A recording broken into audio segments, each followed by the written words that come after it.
হাসিনা এখানে পালিয়ে গেলে খুশির এত কিছু নাই। খুশির যে কারণে নাই, যারা হাসিনাকে হাসিনা বানাইছিল তারা সবাই রয়ে গেছে, শুধু রয়ে নাই, এখন বিভিন্ন ফরমেটে বিভিন্ন দলের উপরে ভর করে তারা এখন দেশে আরবান, এলিট, সুশীল, শুদ্ধ কথা বলে, ইংলিশে বলে, বাড়িধারা গুলশানে যায় এবং তারা প্রচুর রবীন্দ্রসঙ্গীত গায়। আর রবীন্দ্রসঙ্গীত গায় এই জন্য বলছি যে দুনিয়ার সমস্ত, ধরেন আসাদুজ্জামান নূর, আসাদুজ্জামান নূর হলো কি, আমরা সবাই তার চিনি, সেই বাকের ভাই, কি একদম সুন্দর করে কথা বলে, আবৃত্তি করে, ফেরেশতা নেমে আসতেছে। কিন্তু এই যে, এবং তাকে কি করলো হাসিনা, সংস্কৃতি মন্ত্রী পর্যন্ত বানালো। Very good.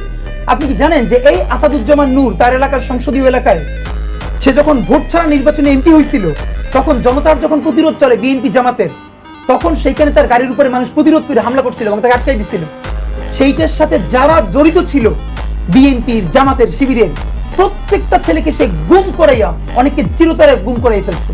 অথচ টিভি ক্যামেরার সামনে কি সুন্দর মানে আপনি দুনিয়ার ভয়াবহ জঘন্য হত্যাকাণ্ড করবেন, ধর্ষণ, মানে এমন কোন ন্যাক্কারজনক কাজ নাই করবেন না।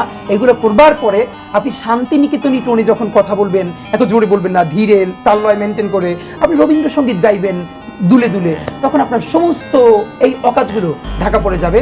আপনি সুশীল, রুচিশীল, আর আমরা হইলাম সেই নজরুলের বাচ্চা কাচ্চা পোলাপান যারা এই সমস্ত সুশীলতাকে উল্টাইয়া দিয়া নতুন বাংলাদেশ তৈরি করছে। সুতরাং আমাদের জবানরে তো আপনারা শান্তিনিকেতনী জবান বানাইতে পারবেন না।